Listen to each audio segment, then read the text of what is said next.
नमस्कार साथियों, आप सभी का पुनः हार्दिक अभिनंदन है। हम पढ़ रहे हैं प्रकृति के सुकुमार कवि सुमित्रा नंदन पंत द्वारा रचित हिंदी साहित्य में छायावाद के अंतर्गत रचित प्रमुख कविता परिवर्तन। आज की कक्षा का प्रारंभ हम इसके चौथे पद्यांश से करेंगे। पूर्व के 3 पद और इससे संबंधित आधारभूत जानकारी हमने कल की कक्षा में प्राप्त कर ली थी। अभी तक यदि वीडियो नहीं देखा हो तो प्लेलिस्ट में आपको वह मिल जाएगी, कविता परिवर्तन नामक कविता, तो आप देख लीजिएगा। बात करें कल की कक्षा की, तो कल की कक्षा में हमने पढ़ा कि सुमित्रा नंदन पंत जी ने भारत के गौरवमयी इतिहास की झलक पहले पद में हमें दी और उसके बाद परिवर्तन किस प्रकार धीरे धीरे चीजों को परिवर्तित कर देता है, उनके रूप में व्यापक बदलाव लाता है, यह प्रकृति के माध्यम से सुमित्रा नंदन पंत जी ने हमें समझाया। अब यह परिवर्तन किस प्रकार जीवन के विभिन्न अंगों पर विभिन्न रूपों में अपना प्रभाव डालता है, किस प्रकार यह वनों पे प्रभाव डालता है, किस प्रकार नदियों पे प्रभाव डालता है, पेड़ पौधे वनस्पति, साथ ही साथ मानव जीवन पर या मानव के अंगों पर इसका क्या प्रभाव पड़ता है, यह आज की कक्षा में हम पढ़ेंगे। तो परिवर्तन को बहुत ही एक तरीके से कहें कि कठिन रूप में, यानी कि बहुत ही कि परिवर्तन जो है वो दया नहीं करता। परिवर्तन जो है वो काल की तरह है, भयंकर बासुकी सर्प की तरह है, जो अपना प्रभाव प्रकृति के प्रत्येक उपादान पर दिखाता है, प्रत्येक अंग पर दिखाता है और इसमें वो बिल्कुल भी दया किसी पर भी नहीं करता। किसी की वृद्धावस्था को देखकर भी दया नहीं करता और किसी के सौंदर्य युक्त यौवन को देखकर भी उस पर दया नहीं करता। परिवर्तन निरंतर होने वाली प्रकृति की एक महत्वपूर्ण और अनवरत चलने वाली प्रक्रिया है। इसी को आज की कक्षा में हम समझेंगे। आइए देखते हैं इसका चौथा पद। आज बचपन का कोमल गात, जरा का पीला पात, 4 दिन सुखद चांदनी रात और फिर अंधकार अज्ञात। पंत जी कहते हैं कि पहले कठिन शब्द देखेंगे। देखिए, गात का अर्थ होता है शरीर, जरा का अर्थ होता है बुढ़ापा।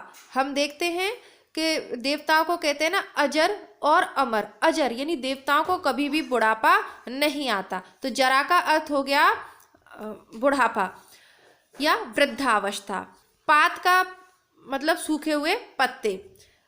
इसके अलावा कुछ कठिन यहाँ पे नहीं है। अंधकार का तात्पर्य यहाँ लाक्षणिक अर्थ में अंधकार का तात्पर्य दुख से भी हम ले सकते हैं। जैसा कि मैंने आपको कल की कक्षा में समझाया कि छायावादी कविता है तो लाक्षणिकता और प्रकृति का मानवीकरण, 2 विशेषताएं इसमें विद्यमान है। शिशिर ऋतु में हमने देखा, पतझड़ की जो ऋतु होती है ना उसको बोलते हैं शिशिर, तो उसमें पाला पड़ता है। झर नयनों का नीर, नीर का अर्थ है पानी। इसके अलावा ऐसा कोई कठिन, अधरों का अर्थ होता है होंठ। अब इसके अलावा कोई कठिन शब्द इसमें नहीं है। आइए व्याख्या प्रारंभ करते हैं।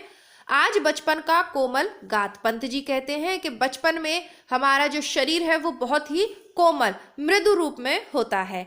जरा का पीला पात, लेकिन जब परिवर्तन की प्रक्रिया चलती है तो फिर वह वृद्धावस्था में पीले पत्ते की समान हो जाता है। जो शरीर बचपन में बिल्कुल कोमल, जैसे नए जो पल्लव आते हैं ना, बिल्कुल नए जो पत्ते होते हैं उनके समान हमारा शरीर होता है, एकदम मृदुल कोमल। लेकिन धीरे धीरे परिवर्तन की प्रक्रिया चलती है और वह बिल्कुल पीले पत्ते के समान जर्जर और असहाय हो जाता है। 4 दिन सुखद चांदनी रात, हमारे यहाँ कहा भी जाता है मुहावरे में 4 दिन की चांदनी और फिर अंधेरी रात। तो वही है कि सुख के दिन कितने होते हैं, 4 दिन, यानी बहुत कम दिन होते हैं सुख के।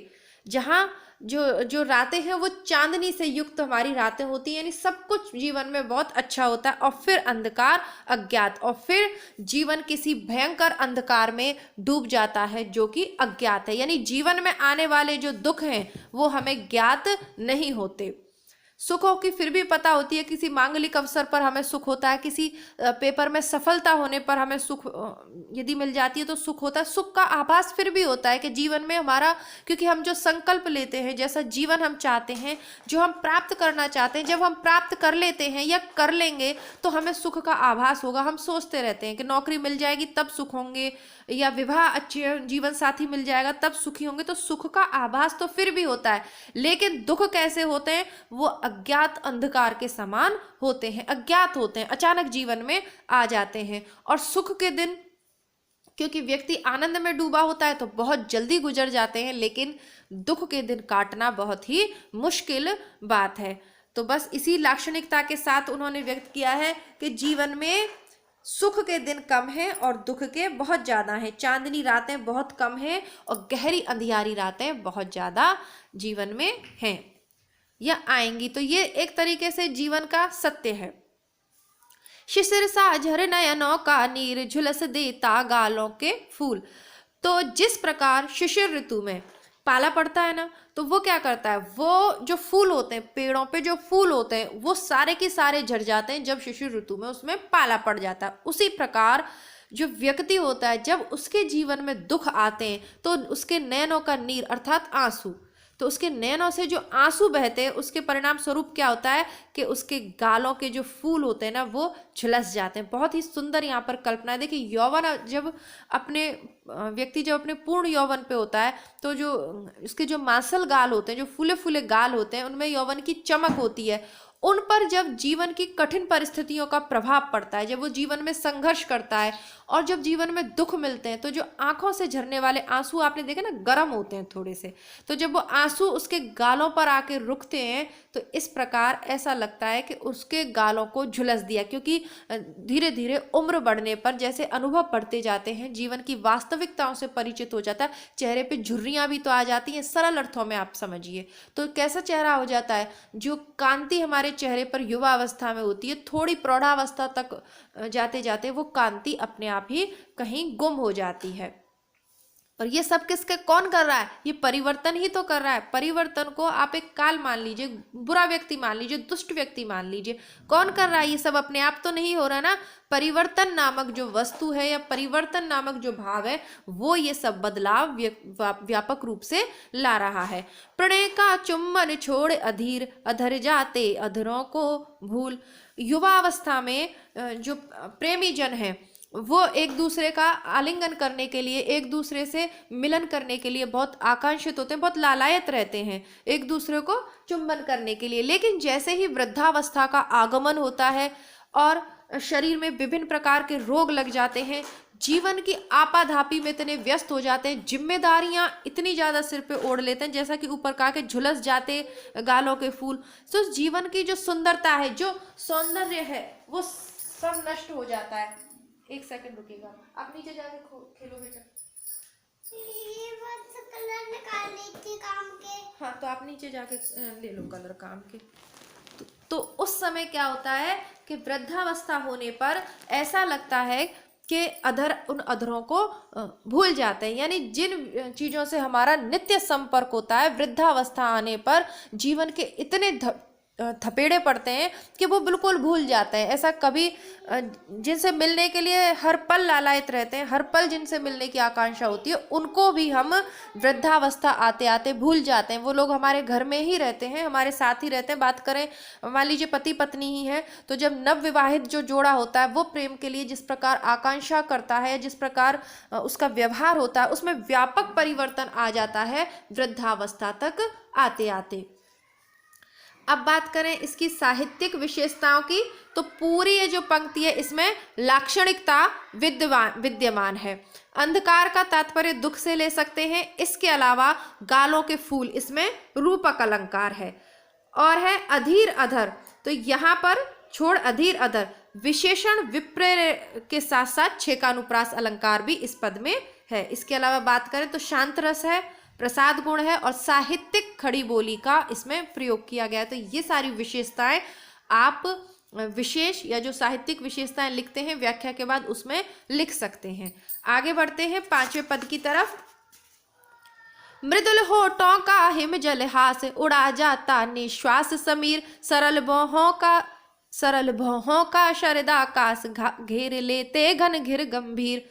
मृदुल होठों का हिमजल हास, जिस प्रकार आपने ओस की बूंदें देखी हैं, जिस प्रकार जो कोमल पल्लव होते हैं, कोमल पत्तों पर ओस की बूंदें गिरती हैं, और जो समीर, एक सेकंड पहले कठिन शब्द देखते हैं। हिमजल का तात्पर्य आप यहाँ लेंगे ओस से, हास का मतलब हंसी या उल्लास, मृदुल मतलब कोमल या मीठे, और समीर मतलब हवा, शरद आकाश या जो शरद ऋतु का जो स्वच्छ आकाश होता है उसके अर्थ में है यहाँ पर। घन यानी बादल। विधुर वियोग, विधुर जैसे युवती के महिलाओं के संदर्भ में विधवा शब्द प्रयुक्त होता है, तो पुरुषों के संबंध में विधुर शब्द का प्रयोग किया जाता है। अधर यानी पुनः होठ, और कल्प तो 100 वर्षों का एक युग होता है और 100 युगों का एक कल्प होता है। ये समय अवधि है। भारतीय काल गणना, जो प्राचीन भारतीय काल गणना होती है उसके अंतर्गत ये है। तो इस तरीके से इसके कठिन शब्द हो गए। अब अर्थ और व्याख्या देखेंगे। जिस प्रकार, देखिए बहुत सारी इसको कठिनता से भी, लेकिन सरल अर्थ में बिल्कुल आपके समक्ष प्रस्तुत कर रही हूँ ताकि आपको मूल भाव कविता का समझ आए, तो आप नेट की परीक्षा में भी सही उत्तर लगा पाएं और एमए में भी आप वो व्याख्या कर पाएं जो आपके गाइड में नहीं दी हुई है। यानी बाकी सब लोग जो व्याख्या करते हैं या जो लिखेंगे वो लिखेंगे गाइड वाली, और वो गाइड सभी लोग पढ़ेंगे, लेकिन आप जो व्याख्या लिखेंगे वो गाइड वाली तो मिल ही जाएगी। खैर उसमें निस्संदेह आप उसके मूल भाव को जब अपने शब्दों में परिवर्तित करके समझते हुए लिखेंगे तो बाकी लोगों से आपको नंबर निस्संदेह ज़्यादा ही मिलेंगे। तो इस प्रकार सरल रूप में इसे समझेंगे कि जिस प्रकार ओस की बूंद होती हैं, सुबह के समय ओस की बूंद नव पल्लवों पे होती हैं, पत्तों पे, और उनको जो समीर है, जो हवा है, वो उड़ा कर ले जाती है। जब तेज हवा चलती है पत्ते हिलते हैं और ओस की बूंदें वहीं पे सूख जाती हैं, गिर जाती हैं, जैसे भी ये समाप्त हो जाती हैं। उसी प्रकार जो मृदुल होठों का हिमजल हास, ओस के समान मृदुल होठों का जो हास है, जो उल्लास है, जो हंसी है होठों की, उसे निश्वास समीर, उसे जीवन की जो गर्म सांसें हैं ना, जो जीवन की जो सांसें हैं वो उड़ा ले जाती, जीवन की सांसें उड़ा ले जाती है। मतलब जब आप दुखी होते हो ना, आहें भरना होता है ना, जैसे एक मुहावरा होता है आहें भरना, है ना, लंबी लंबी सांस लेना। जब व्यक्ति दुखी होता है ना, तो उसको सांस लेने में तकलीफ होती है, तो वो लंबी लंबी सांसें लेता है, आहें भरता है दुख में। तो वही है, जब जीवन के दुख आते हैं तो ऐसा लगता है कि वो उन होठों की मृदुल हंसी को उड़ाकर ले गए। जिस प्रकार ओस के कणों को हवा उड़ा के ले जाती है, उसी प्रकार जो गर्म सांसें हैं या लंबी सांसें हैं वो होठों की हंसी को उड़ाकर ले जाती हैं। ठीक है। सरल भौहों का सर्द आकाश, तो जो सरल भौं है उनका जो सर्द, घेर लेते घन घिर गंभीर। तो जिस प्रकार जो शरद ऋतु का जो आकाश होता है ना, स्वच्छ आकाश होता है, उसको बादल घेर लेते हैं, जो गंभीर बादल घेर लेते हैं। सरल भौहों को घेर लेते घन घिर गंभीर। तो होता क्या है कि शरद ऋतु में स्वच्छ जो आकाश होता है उसको भी बादल घेर लेते हैं। गंभीर बादल, घन यानी एकदम काले बादलों के लिए प्रयुक्त होता है। उसी प्रकार जो भौहें हैं ना आपके ललाट पे, वो बिल्कुल सीधी सरल भौहें, उनको भी जब गंभीर दुख पड़ते हैं तो वो भी एकदम से भौहें तिरछी हो जाना। तो इन देखिए, मैंने पहले भी आपसे कहा है कि छायावाद कविता में जो कुछ लिखा गया है उसमें नए नए तरीके के प्रयोग हुए, तो इसमें बहुत सारी चीज़ें आपको समझनी पड़ेंगी।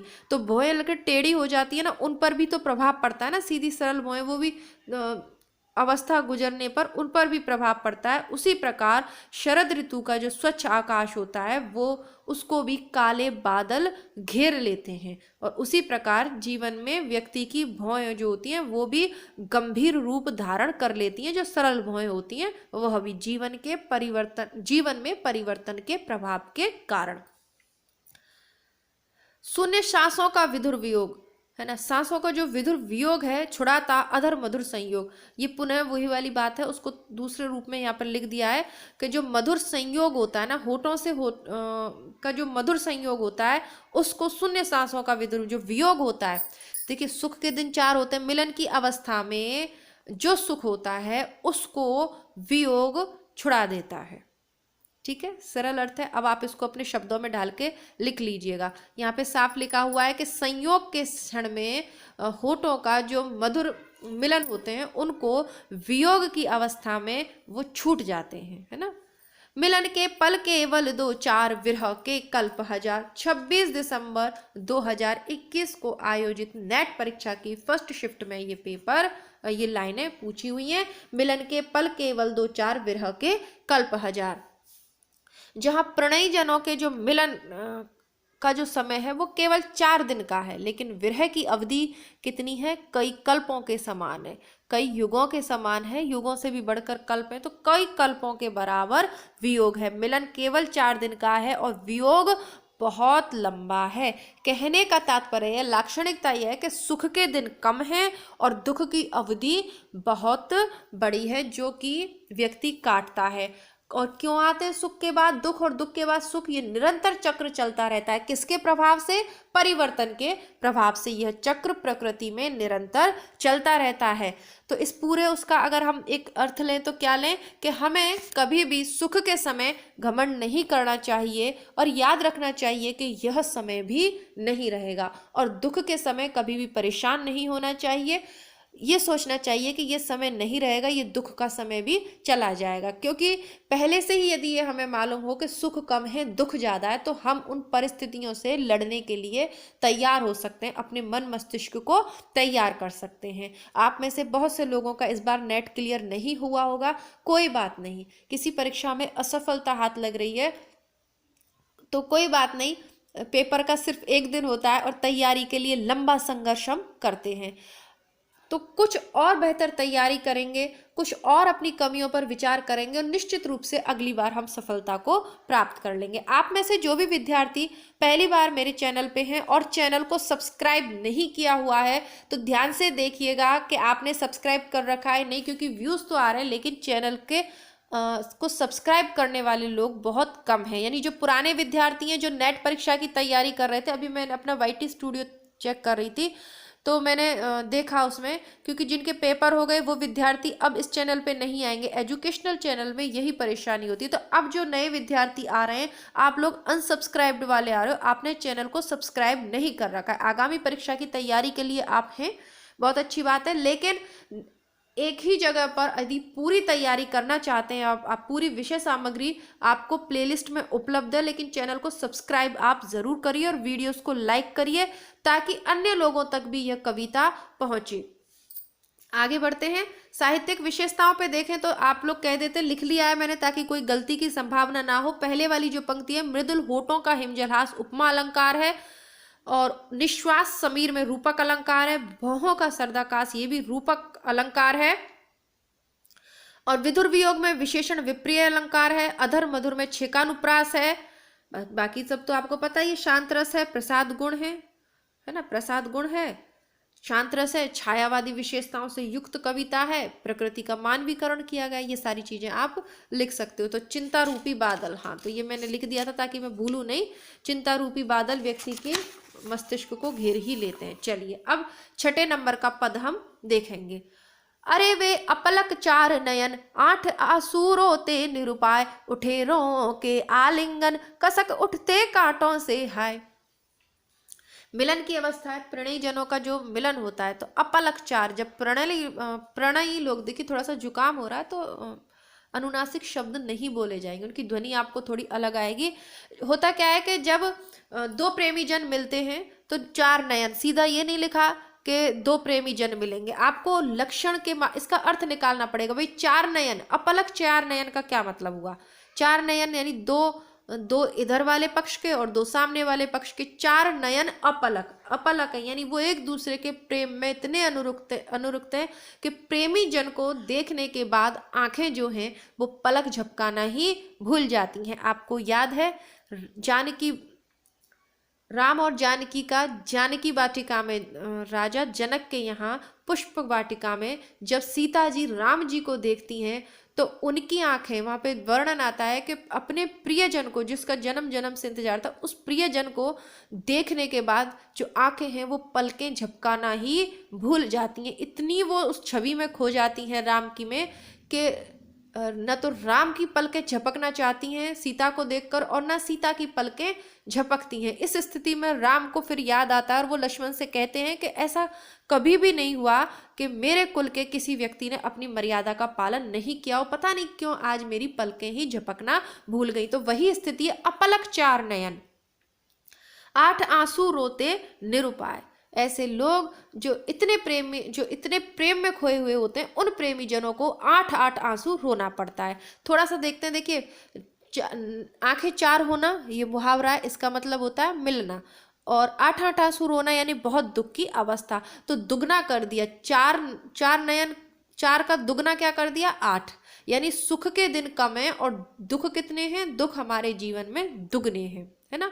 तो जो वो कैसे निरुपाय होकर 8 आंसू रोते हैं। राम भगवान भी तो सीता के विरह में और सीता राम के विरह में यही 8 आंसू रोए थे। और मिलन के केवल कितने दिन थे उनके पास, 4 दिन थे। और आंसुओं के या दुखी होने के कितने थे, 8 आंसू वो लोग रोए थे। वो कल्प 1000 थे, है ना, बहुत कल्प। हालांकि वो 1 साल के लिए ही अलग होते हैं, लेकिन वो 1 साल उनके जीवन में कल्प के समान आता है। उठे रोओं के आलिंगन कसक उठते आंखों से हाय। जो अपने प्रेमी जन का आलिंगन करने पर जो रोम रोम पुलकित हो जाता है, वो बाद में वही रोए कितने मुलायम होते हैं ना हमारे। जब भी कोई खुशी की बात सुनते हैं तो, या कोई आश्चर्य की बात सुनते हैं तो रोए खड़े हो जाते हैं ना हाथों के, कितने नरम होते हैं। लेकिन जब वियोग होता है तो ये नरम रोए भी कांटों के समान चुभने लगते हैं, है ना। तो एक छोटा सा पद है, 4 मिले 64 खिले 20 रहे कर जोर, सज्जन से सज्जन मिले हर्षत 7 करोड़। तो ये दोहा है और इससे ये बिल्कुल मैच करता है, इसलिए मैंने बता दिया। आप लिखना चाहें इसको विशेष में अवश्य लिखें। तो जो रोए पुलकित होते थे मिलन के समय, आज वही रोए कांटों के समान चुभ रहे हैं। किसी को सोने के सुख साज मिल गए, यदि ऋण भी कुछ आज चुका लेता दुख कल ही ब्याज, काल को नहीं किसी की लाज। यदि किसी को आज सोने के समान सुख साज मिल गए, सोना मिल गया, सुख साज के साधन मिल गए यदि ऋण भी कुछ आज, यदि कुछ उधार में भी मिल गए तो भी ये परिवर्तन का काल चक्र ऐसा है कि चुका लेता दुख कल ही ब्याज। तो भी जीवन में व्याप्त ये दुख ब्याज के समेत उसको चुका लेता है, काल को नहीं किसी की लाज। इस परिवर्तन रूपी काल को किसी की भी लाज नहीं आती। जिस प्रकार सूदखोर महाजन होता है ना, वो ऋण देता है और ब्याज सहित क्रूरता पूर्वक उसे वसूल कर लेता है ना। उसी प्रकार ये जो परिवर्तन है, ये जो काल है, यदि किसी को उधार में कुछ सुख दे भी देता है ना, सोने के सुख साज यदि किसी को उधार दे भी देता है तो उसको कठिनता से ऋण पूर्वक वसूल लेता है। जीवन में इतने दुख आते हैं, ऐसा लगता है कि जो 4 दिन के सुख हमें मिले उसकी पूरी कीमत परमात्मा हमसे वसूल रहा है। एक्चुअली परमात्मा नहीं वसूल रहा है, ये प्रकृति में चलने वाला जो परिवर्तन का चक्र है वह काल के रूप में आकर हमसे ये वसूली कर रहा है। जो सुख है ना वो सिर्फ उधार के हैं, बाकी उसका ऋण और मूल कैसा है, दुख के रूप में, जो हमें चुकाना पड़ेगा। विपुल मणि रत्नों का छवि जाल, इंद्रधनु की सी छटा विशाल, विभव की विद्युत जाल चमक छिप जाती है तत्काल। हमें कैसा लगता है कि अपार संपदा है। ये 7वें नंबर का पद यहाँ से आपका प्रारंभ हो गया है। तो विपुल मणि रत्नों का छवि जाल, चारों तरफ इतनी सुंदर छवि जाल बना होता है रत्नों का। विपुल अपार मणि और रत्नों से एक छवि का निर्माण होता है, छवि जाल जैसी छवि बनी होती है।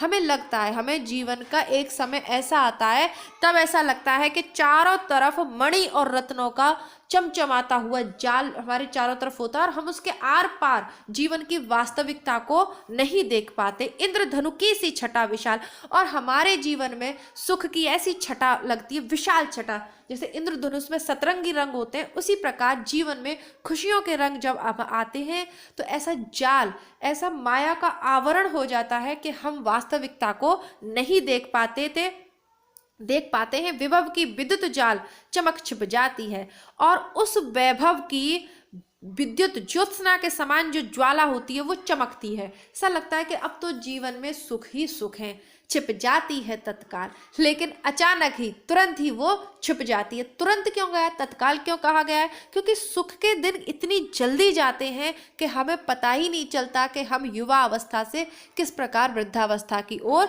बढ़ रहे हैं। लेकिन जब वृद्धावस्था जीवन की आती है, या ये कह लीजिए जब बुरा समय आता है, वो युवावस्था में भी आ सकता है, तब समय गुजारे नहीं गुजरता। इसीलिए कहा है कि छिप जाती है तत्काल। वो जो सुख है, जो वैभव है, जो कुछ भी हमारे आसपास आंखों को चकाचौंध करने वाली रोशनी है, वो माया का आवरण हटते ही एकदम तत्काल छुप जाती है परिवर्तन के कारण। मोतियों जड़ी ओस की डार, हिला जाता चुपचाप बयार। और मोतियों से ऐसा जो जब पेड़ की डाली पर, पत्तों पर मोती ओस पड़ती है तो ऐसा लगता है जैसे कि इस पूरी डाली पे प्रकृति ने मोती लगा दिए, मोती चुन चुन के मोती रख दिए गए। जो मोतियों के समान आभूषणों से युक्त डाल होती है, उसको हिला जाता चुपचाप बयार। बयार यानी होता है हवा। कैसी ब्यार चल रही है ना, अपने राजस्थान की तो बोली है कि ब्यार कैसी चल रही है, तो वही ब्यार चुपचाप हिला जाता। तो यहाँ पर भी सुमित्रा नंदन पंत ने भाषा के साथ, शब्दों के साथ प्रयोग किया है।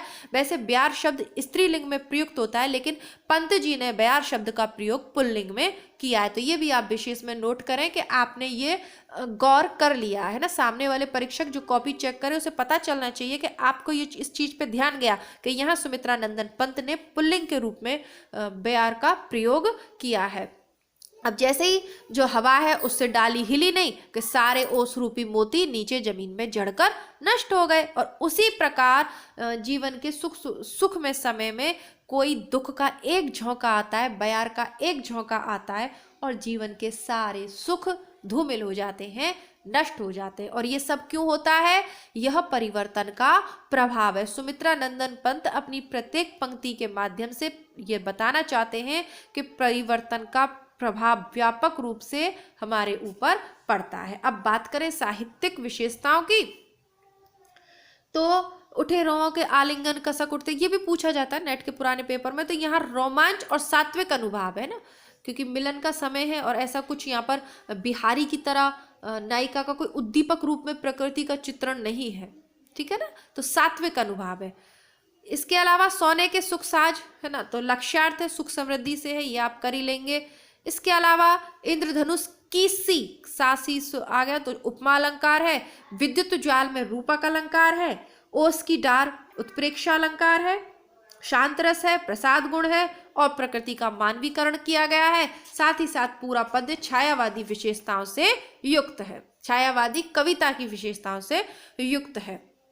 अब आगे के पद में देखते हैं कि परिवर्तन और किस रूप में हमारे जीवन को और जगत जीवन को प्रभावित करता है। खोलता इधर जन्म लोचन, मूंदती उधर मृत्यु क्षण क्षण क्षण।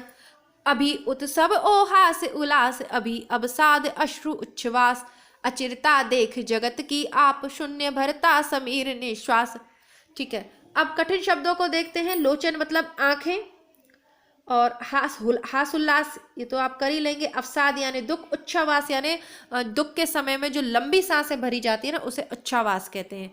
अचिरता यानी नाशवान, चिर होता है चिर सौंदर्य जो कभी नष्ट ना हो, कहते हैं ना शाश्वत। चिर का मतलब शाश्वत, अचिर मतलब नाशवान। निश्वास वही बात है। पात यानी पत्ते, नीलाकाश यानी नीलाकाश, इसमें कुछ है नहीं। उडुगन यानी तारे है ना, उडगन यानी तारे। उडगन भी लिखा होता है तो उडगन मीन्स तारे। अब खोलता इधर जन्म लोचन, इधर जन्म होते ही बच्चा आंखें खोलता है ना। मूंदती उधर मृत्यु क्षण क्षण, जैसे ही कोई बच्चा जन्म लेता है उसी समय इस संसार में कोई और कहीं अन्य मर भी रहा होता है। नहीं, जितने लोग जन्म लेते हैं, हमारे घर में खुशियां आ रही है लेकिन किसी और के घर में उस समय मृत्यु आएगी तो वहां दुख का वातावरण होगा। जन्म और मृत्यु निरंतर चल रहे हैं। अभी उत्सव ओ हास उल्लास, जब कोई जन्म लेता है घर में तो क्या होता है? उत्सव और हास उल्लास का वातावरण होता है। और अभी अवसाद अश्रु उच्छ्वास, और थोड़ी ही देर में यदि कोई अप्रिय घटना घट जाती है तो अवसाद है, दुख है, अश्रु है और लंबी लंबी सांसें हैं। कई बार होता है ना, बच्चा जन्म लेता है, हम 9 महीने माता उसको अपनी कोख में बड़े यत्नों से, बड़े कष्ट के साथ पालती है, लेकिन कभी होता है ना जन्म के समय बच्चे की मृत्यु हो जाती है अथवा माता की मृत्यु हो जाती है या कोई और अप्रिय घटना घट जाती है, तो अभी जो उत्सव और हास उल्लास का वातावरण था वह अवसाद अश्रु और लंबी लंबी सांसों में बदल जाता है, यानी तुरंत ही दुख में बदल जाता है। तो ये कैसे होता है? परिवर्तन के कारण। यही तो परिवर्तन है। अचिरता देख जगत की आप, शून्य भरता श्वसन, और ऐसा लगता है कि इस जगत की नाश अचिरता को देखकर, इस जगत के इस नाशवान स्वरूप को देखकर अपने आप ही जो हवा है वह शून्य शून्य भरता समीर, यानी आकाश जो है वो कहते ना सांसें भरता है, लंबी लंबी निश्वासें छोड़ता है है ना, गर्म हवाएं छोड़ता है। इस जगत की इस नाशवान स्थिति को देखकर ही ये जो शून्य है, ये जो आकाश है, ये गर्म गर्म सांसें छोड़ता है, ऐसा महसूस होता है। डालता पातों पर चुपचाप ओस के आंसू नील आकाश, और ऐसा लगता है कि ये हवा तो लंबी लंबी गर्म हवा तो खैर छोड़ ही रही है प्रकृति, इसके अलावा ये जो ओस है ना, ये ओस क्या है, ये ओस पानी की बूंदें नहीं है, बल्कि वो जो नीला आकाश है उसके ये आंसू हैं सॉरी, ओस उसके आंसू हैं जो वो पत्तों पर चुपचाप डाल देता है। यानी इस जगत के नाशवान स्वरूप को देखकर प्रकृति का जो सौंदर्य है उसको तो धरती आकाश सब में व्याप्त है, बस देखने वाली आंखें चाहिए। तो अब उस सौंदर्य को देखकर खुशी तो होती है, लेकिन जो प्रकृति है, जो आकाश है, जो शून्य है, जो हवा है, वो जानती है कि ये सब जो सौंदर्य ये नाशवान है। इसीलिए ऐसा लगता है कि वो ओस के रूप में अपने आंसू पृथ्वी पर गिराता है। आकाश सिसक उठता समुद्र का मन, सिहर उठते उड़गन, और समुद्र का मन भी प्रकृति के इस नाशवान स्वरूप को देखकर सिसक उठता है ना। तभी तो समुद्र में ज्वार भाटे आते हैं। कल्पना कीजिए, समुद्र में ज्वार भाटे आ रहे हैं, लंबी लंबी ऊंची ऊंची लहरें उठ रही हैं। क्यों उठ रही हैं? ऐसा लग रहा है कि समुद्र भी अपना दुख व्यक्त कर रहा है कि ये जितनी सुंदर प्रकृति है, क्षण बर्बाद ही उतनी सुंदर नहीं रहेगी। सिहर उठते उड़गन, और ऐसा लगता है कि तारे भी इस नाशवान जगत को को देख कर सिहर उठते हैं। तभी तो वो टिमटिमाते रहते हैं ना, लुपझुप करते रहते हैं ना, टिमटिमाते से तारे दिखते हैं। क्यों दिखते हैं? क्यों टिमटिमाते हैं? क्यों समुद्र में ज्वार भाटा आता है? क्यों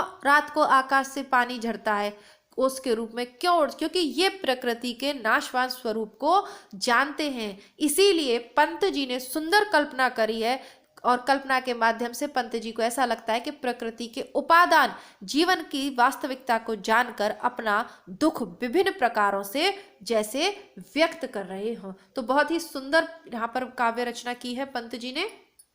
अब बात करें इसकी साहित्यिक विशेषताओं की, तो इसमें ओस के आंसू रूपक अलंकार है, प्रकृति का संवेदनात्मक चित्रण है। ये मैंने थोड़ी थोड़ी चीजें आपके लिए नोट कर ली, क्योंकि कई बार होता है कि हम कविता के सौंदर्य में खो जाते हैं और कुछ ज़रूरी चीज़ें होती हैं जो बताना मैं भूल जाती हूँ, तो बस वही नोट कर लेती हूँ। तो बस प्रकृति का संवेदनात्मक रूप में वर्णन है। कहीं कहीं जैसे आप साकेत पढ़ेंगे तो वह प्रकृति का उद्दीपन रूप में वर्णन है। अभी तक नहीं पढ़ा हो तो साकेत वाला वीडियो आप जरूर देखेगा। आगे देखते हैं 9वें नंबर का जो पद है उसको देखते हैं। अहे निष्ठुर परिवर्तन तुम्हारा ही तांडव निर्तन, विश्व का करुण विवर्तन तुम्हारा ही नैनो उन्मीलन, निखिल उत्थान पतन। अब एक तरीके से उसे चुनौती देते हुए या दुख व्यक्त करते हुए पंत जी कहते हैं कि अरे ओ निष्ठुर परिवर्तन, तुम्हारा ही तो तांडव नृत्य चलता रहता है संसार में। विश्व का करुण विवर्तन, विवर्तन होता है रूप परिवर्तन, है ना, विवर्तन परिवर्तन रूप परिवर्तन एक ही। वैसे विवर्तन दार्शनिक शब्दावली में प्रयुक्त होता है बर्फ से पानी बनना और पानी से पुनः बर्फ का जमना, ये विवर्तन होता है। जब कामायनी में आपको पढ़ा रही थी तो वहां पर भी इस तरीके की दार्शनिक शब्दावली आएगी। सिंपल जो भाषा है, सरल भाषा में तो हम परिवर्तन शब्द का प्रयोग करते हैं।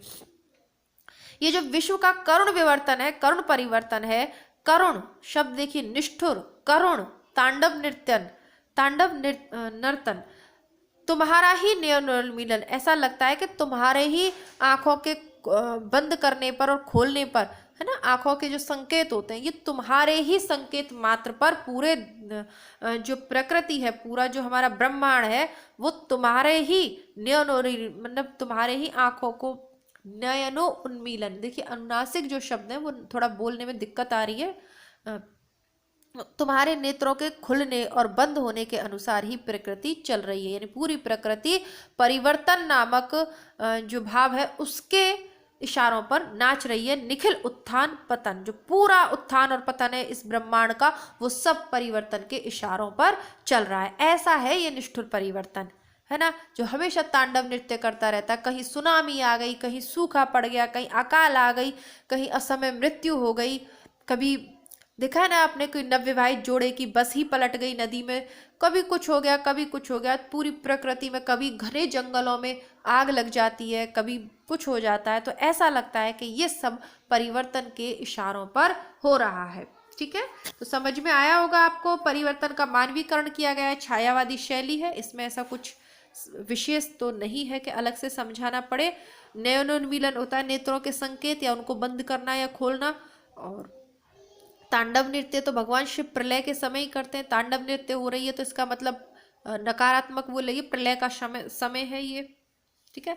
और जो उत्थान और पतन है, इस जगत में जितना भी उत्थान और पतन हो रहा है वो तुम्हारे ही परिवर्तन के ही संकेत पर हो रहा है। तो इसका 10वें नंबर का पद और देखेंगे, बाकी हम कल की कक्षा में करेंगे। मेरा यह है कि थोड़ा सा जल्दी जल्दी इस कविता को पूरा कराएं, लेकिन जल्दबाजी के साथ अर्थ भी समझ में आना चाहिए। ऐसा नहीं होना चाहिए कि हम पद पढ़ लें और परीक्षा में जब हमसे पूछा जाए तो उसका सही उत्तर हम न दे पाए। चैनल को सब्सक्राइब जरूर करिए, वीडियो को लाइक करिए, और आपके अन्य मित्र जो हिंदी से प्रतियोगी परीक्षाओं की तैयारी कर रहे हैं अथवा BA, MA, 12th कुछ भी कर रहे हैं और विषय के रूप में उनके पास हिंदी है, तो आप उनको चैनल से वीडियो ज़रूर शेयर करें। साथ ही साथ यदि आप अन्य पुस्तकें पढ़ना चाहते हैं आपके सिलेबस की, तो हमारा जो दूसरा चैनल है हिंदी बुकशाला, उसको ज़रूर सब्सक्राइब करिए। वहाँ आपको अन्य पुस्तकें मिल जाएंगी गद्य वाली, जिसमें नाटक, निबंध, उपन्यास, कहानी वगैरह है। अहे बासुकी सहस्त्र फन, जिस प्रकार जो वासुकी नाग होता है उसके 1000 फन होते हैं, ऐसी कल्पना करते हैं ना हमारी पौराणिक कथाओं में कि ना वासुकी नाग के 1000 फन हैं, तो वो परिवर्तन को क्या कहते हैं? हे 1000 फनों वाला वासुकी, लक्ष्य अलक्षित चरण तुम्हारे चिन्ह निरंतर। लक्ष्य का मतलब लाख, अलक्षित यानी जो दिखाई ना दे, चरण तुम्हारे चिन्ह निरंतर, तो तुम्हारे लाख पैर हैं। भाई जब 1000 फन है तो 1000 फन जिस सांप के होंगे उसके लाख पैर होंगे, अलक्षित, लेकिन वो पैर दिखाई नहीं देते, सांप के पैर नहीं दिखते ना। चिन्ह निरंतर, जब से सांप गुजर जाता तो उसके पैर नहीं दिखते, लेकिन चिन्ह उसके निरंतर दिखाई देते हैं कि यहाँ से सांप गुजर के गया है। क्योंकि पहले रेत पे गुजरता था, अब पक्के मकान है वो एक अलग बात है, लेकिन रेत पे सांप गुजर के जाता है तो उसके चिन्ह बन जाते हैं, पैर नहीं दिखाई देते, लेकिन उसके पैर होते हैं, लाख पैर होते हैं उसके। जब 1000 फन वाला सांप है तो पैर कितने होंगे? लाख होंगे। तो कहने का भाव यही है कि अरे ओ बासुकी सहस्त्रफन, अरे ओ परिवर्तन, तुम सहस्त्रों हजारों फन वाले उस बासुकी नाग के समान हो, जो जहां से भी गुजर जाता है ना वह प्रलय हो जाती है, लेकिन वो दिखाई नहीं देता, उसके पैर कभी नहीं दिखाई देते, दिखाई देते हैं तो केवल चिन्ह। उसी प्रकार परिवर्तन के पास लाखों तरीके हैं जिनसे वो प्रलय करता है संसार में, और वहां दिखाई नहीं देता कि ये परिवर्तन कोई दिखाई देने वाली चीज तो है नहीं परिवर्तन। लेकिन कैसे पता चलता है परिवर्तन हो गया? उसके पीछे शेष बचे चिन्हों से। सुनामी आने के बाद या भूकंप आने के बाद जो टूटे फूटे मकान रहते हैं, वनों में आग लग जाने के बाद जो उनके जो महल वगैरह हैं, सब जगह आग लगने के बाद जो भग्नावेश होते हैं, उनके बची हुई चीजें होती हैं, वो चिन्ह होते हैं, जिसके माध्यम से ये पता चलता है कि यहाँ अभी अभी परिवर्तन हुआ है। छोड़ रहे हैं जग के विक्षत वक्ष स्थल पर क्या शत शत फैनुच्छवासित स्फित फुत्कार भयंकर। जिस प्रकार जो वासुकी सर्प है वो अपनी फैनुच्छ्वत उतने झाग वाली फैनुच्छ्वत, आपने देखा ना समुद्र में ज्वार भाटा आता है तो वो झाग झाग से आते हैं लहरों के साथ, तो उसी तरीके से जो सांप होता है जब इसके हजारों फनों से एक बार फुसकार भरेगा, स्फित फुत्कार भयंकर, जब भयंकर फुसकार भरता है तो उसके से झाग झाग निकलने लगते हैं, उसका विष वमन करने लगता है, वो विष फैलने लगता है। और जब 1000 फनों से एक बार वो विष निकलेगा तो उसकी जो व्यापकता है वो बहुत ज़्यादा भयंकर रूप धारण कर लेती है और वो प्रकृति में प्रलय मचा देती है। उसी प्रकार ये जो परिवर्तन है ना, जग के विकसित वक्ष स्थल पर, जग का जो विकसित वक्ष स्थल है, जो जगत है उसका जो वक्ष स्थल है, उसका जो हृदय है वो तो पहले ही विकसित है, क्योंकि उस पर इतने थपेड़े पड़ते हैं ना परिवर्तन के, वो तो पहला ही विकसित है। और उस पर पुनः तुम अपने चिन्ह छोड़ रहे हो निरंतर, अपने हजारों तरीकों से शत शत फेनोच्छ्वासित स्फित फुत्कार भयंकर, हजारों तरीकों से तुम इस जगत के विकसित वक्ष स्थल पर अपने प्रलय के चिन्ह छोड़ते हुए जा रहे हो और भयंकर विश्वमन करते हो। तो उसके परिणाम जहर के समान ही कड़वे होते हैं, जिस प्रकार कड़वे से मतलब दुखदाई होते हैं। घुमा रहे हैं घनाकार जगती का अंबर, वो कहते हैं कि ऐसा लगता है कि जैसे इस जगत को एक घनाकार के माध्यम से, घनाकार कोई वस्तु के माध्यम से पूरे ये जो है जगत का निरंतर तुम इस जगत को घुमा रहे हो। मृत्यु तुम्हारा गरल दंत कंचुक कल्पांतर, तो ये सहस्त्र फन नाग के या सांप के रूप में परिवर्तन को चित्रित किया है, तो उसी की विशेषता है मृत्यु तुम्हारा गरल दंत, तुम्हारा जहरीला दांत, गरल यानी होता है जहर, तो तुम्हारा जहरीला दांत क्या है? मृत्यु। परिवर्तन का जहरीला दांत क्या है? मृत्यु।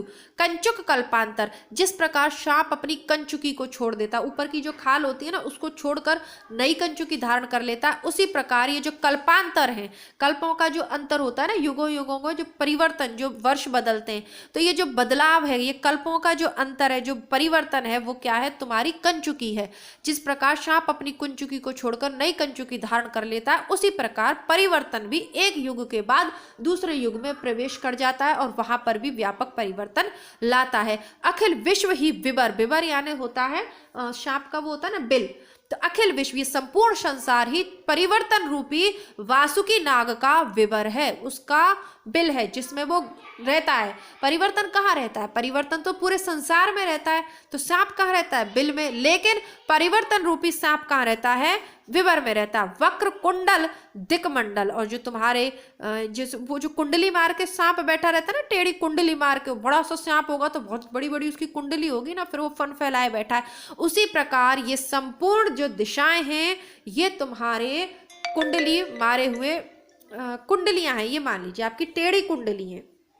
ठीक है, तो इसको थोड़ा सा साहित्यिक विशेषताएं देखते हैं, फिर सरलीकरण करेंगे। रूपक अलंकार है, संपूर्ण छंद में सांग रूपक प्रस्तुत किया गया है सांप के माध्यम से। प्रकृति का भयानक रूप में चित्रण है, पहले जो चित्रण था वो शांत रूप में था ना, सात्विक अनुभाव मिलन वाले प्रसंग में था, लेकिन यहाँ भयानक रूप में चित्रण है। भयानक रस की उत्पत्ति हुई है, पहले वाले पद में शांत रस था, पहले वाले पदों में, तो यहाँ भयानक रस है। लाक्षणिक पदावली है, साहित्यिक खड़ी बोली है, छायावादी विशेषताओं से युक्त है और प्रकृति का मानवीकरण किया गया है। तो ये इसकी विशेषताएं हो गई। आशा करती हूँ आपको बहुत अच्छे से समझ में आ रहा हो, थोड़ा भी समझ में आ रहा हो तो वीडियो को लाइक जरूर कीजिएगा, आप लाइक करने में बहुत कंजूस हैं। साथ ही साथ चैनल को सब्सक्राइब कीजिए, मित्रों को शेयर कीजिए। मिलती हूँ कल इसके आगे के पदों के साथ, तब तक के लिए नमस्कार, धन्यवाद, जय हिंद।